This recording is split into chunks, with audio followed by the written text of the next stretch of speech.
السلام علیکم، میں ہوں آپ کی ہوسٹ عابل اور آپ ہیں اس وقت رمش انصاری ناولس میں۔ میں آپ کے لیے لائی ہوں رمش انصاری کی نیو ناولس۔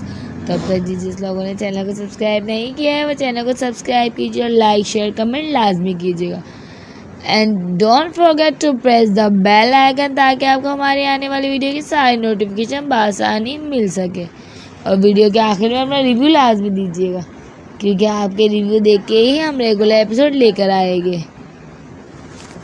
یہ ہے دیوانہ موسم کی قسط نمبر 18۔ وہ ہال کے دروازے پر کھڑی باہر کا نظارہ کر رہی تھی، چونکہ یہاں کوئی اس کا جاننے والا نہیں تھا، اس لیے وہ کافی نروس ہو رہی تھی۔ پھر فضا بھی ابھی تک نہیں آئی تھی۔ اگر فضا آ جاتی تو سلا کا اس کے ساتھ ہی تھوڑا دل لگ جاتا۔ سلا گمسم سی باہر کی جانب دیکھ رہی تھی۔ جب اسے محسوس ہوا کوئی اس کی پشت پر کھڑا ہو، وہ چونک کر پلٹی تو دیکھا سامنے ثاقب کھڑا مسکرا رہا تھا۔ آپ کیوں میرا پیچھا کر رہے ہیں؟ بالآخر ہمت کر کے وہ سخت لہجے میں بولی تھی۔ اس نازک سی لڑکی کا اتنا غصہ دیکھ ثاقب کی مسکراہٹ مزید گہری ہو گئی۔ وہ سلا کا غصہ انجوائے کر رہا تھا۔ اس کو مسکراتا دیکھ سلا تعصب سے سر جھٹک کر اندر کی جانب بڑھنے لگی، جب ایک دم ہی ثاقب نے آگے بڑھتی سلا کی کلائی تھام لی، مگر وہ اس بات سے بے خبر تھا کہ سیاہ لینڈ کروزر سے اترتا وہ شخص اس کی ساری حرکت دیکھ چکا تھا۔ یہ منظر دیکھ برہان خان کا چہرہ سپاٹ ہو گیا تھا، جبکہ فضا بھی ہکا بکا کھڑی ثاقب اور سلا کو دیکھ رہی تھی۔ سلا کا ثاقب سے اپنی کلائی چھڑوانے کی کوشش کر رہی تھی، مگر ثاقب کی اس کے ہاتھ پر گرفت اتنی مضبوط تھی کہ سلا خود کو آزاد کرانے میں ناکام ہو گئی۔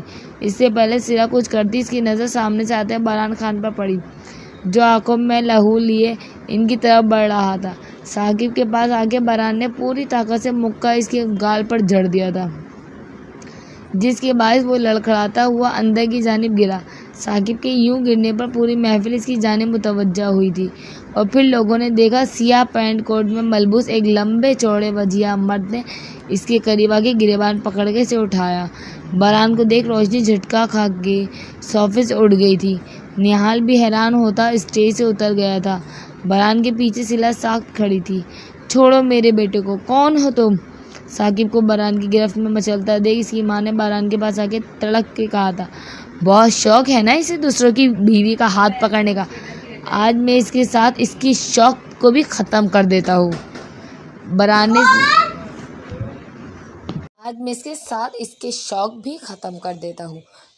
اس کی ماں کی بات کو نظر انداز کیا اور پھر یکے کے بعد دیگرے کئی تھپڑ اس کے منہ پر جڑ دیے۔ برہان کا غصہ دیکھ روشنی آگے بڑھی اور پھر ثاقب کو برہان کی گرفت سے آزاد کروایا۔ اسٹاپ اٹ برہان، پاگل ہو گئے ہو کیا؟ کس طرح مار رہے ہو اسے؟ کوئی انسانیت ہے یا نہیں؟ روشنی برہان خان کے سامنے کھڑے ہو کے چلائی تھی۔ برہان سرد نظریں روشنی کے چہرے پر گاڑتا اس کے قریب ہو کے روبرو کھڑا ہو گیا تھا۔ برہان کو روشنی کے قریب جاتا دیکھ نہال غصے سے آگے بڑھ رہا تھا، جب اظہر نے اس کا بازو پکڑ کر اسے وہیں روک لیا تھا۔ وہ برہان کو پہچان گئے تھے۔ وہ جان گئے تھے کہ یہ خان حویلی کی شان برہان خان تھا، اس لیے وہ نہیں چاہتے تھے کہ نہال اور برہان کی کوئی تکرار ہو۔ برہان روشنی کے قریب آیا تو روشنی کا دل سوکھے پتے کی طرح لرزنے لگا۔ اس کو برہان کی ان ویران آنکھوں سے وحشت سی محسوس ہوئی۔ تم مجھے انسانیت کا درس دے رہی ہو؟ تم جو میرے مخلص دل کو بری طرح توڑ کر اپنے منگیتر کے ساتھ شادی کر رہی ہو، تمہیں ایک بار بھی خوف نہیں آیا مجھ سے کہ میں تمہارے ساتھ کیا کر سکتا ہوں؟ وہ تھرتا صورت لیے روشنی کو گھور رہا تھا، جو ڈر کے اس کا چہرہ دیکھ رہی تھی۔ اتنا ڈر اسے برہان سے تنہائی میں نہیں لگا تھا جتنا اس بھری محفل میں لگ رہا تھا۔ اس کے رونگٹے کھڑے ہونے لگے تھے۔ محفل میں کھڑے ہر شخص کی نظر ان دونوں پر ٹکی ہوئی تھی۔ ربیکہ بھی یہاں پہنچ گئی تھی اور ایک کونے میں کھڑی مسکراہٹ دبا کے یہ سارا تماشا۔ برہان، یہ سب بات ہم بعد میں کریں گے۔ لوگوں کی طنزیہ نظریں خود پر چبھتی محسوس کر کے روشنی نے دھیرے سے برہان کو مخاطب کیا تھا۔ برہان نے حسرت بھری نظروں سے اس کا یہ خوبصورت رخ دیکھا اور پھر اس کے لبوں پر ایک طنزیہ مسکراہٹ پھیل گئی۔ اب بات کرنے کے لیے بچا ہی کیا ہے؟ تمہیں شادی بہت مبارک ہو۔ جب تم مجھ سے محبت ہی نہیں کرتی تو آگے میں کچھ بھی کر کے کیا کروں گا؟ برہان خان کے کندھے ڈھل گئے تھے۔ اذیت سی اس کے چہرے پر پھیل گئی تھی۔ وہ جانے کے لیے پلٹ گیا تھا۔ 2 قدم چلنے کے بعد وہ سلا کے پاس آ کے رکا، جو نظریں جھکائے کھڑی تھی۔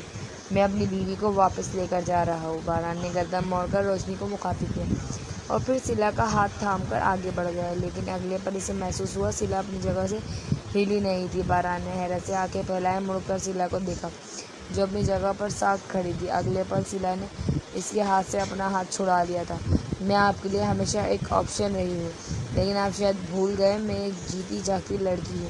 اگر آج آپ روشنی آپی کے ساتھ ہوتے تو مجھے پلٹ کے پوچھتے بھی نہیں، لیکن اب جب روشنی آپی آپ کو چھوڑ چکی ہے تو آپ کو اپنی بیوی یاد آ گئی۔ میں آپ کے ساتھ نہیں جانا چاہتی، میں اب آپ کے ساتھ رہنا بھی نہیں چاہتی۔ مجھے میرے حال پر چھوڑ دیں، میں ساری زندگی آپ کے لیے آپشن بن کے نہیں رہ سکتی۔ اپنا دل سخت کر کے بڑی ہمت کر کے آخرکار وہ باران کی آنکھوں میں آنکھیں ڈالے بول ہی گئی تھی۔ اس کی بات سن کر باران کی کنپٹی کی رگیں پھڑپڑانے لگی تھی۔ اس نے ایک دم لب بھینچ لیے تھے۔ پھر وہ درستگی سے چلتا ہوا سلا کے سامنے آ کے کھڑا ہوا۔ تم میرے لیے کوئی آپشن نہیں تھی۔ جن حالات میں تم میری زندگی میں آئی تھی میں نے اس کے باوجود بھی تمہیں اپنی بیوی کا رتبہ دیا تھا، تمہیں اپنے دل میں جگہ دی تھی۔ میں تم سے آخری بار پوچھ رہا ہوں سلا، تم میرے ساتھ چل رہی ہو؟ اس کے بعد میرے گھر کے دروازے تمہارے لیے ہمیشہ کے لیے بند ہو جائیں گے۔ باران نے اس کے چہرے کے قریب اپنا چہرہ کیے درست انداز میں پوچھا تھا۔ آپ مجھ سے 100 بار بھی پوچھیں گے تو میں یہی بولوں گی کہ مجھے آپ کے ساتھ نہیں رہنا۔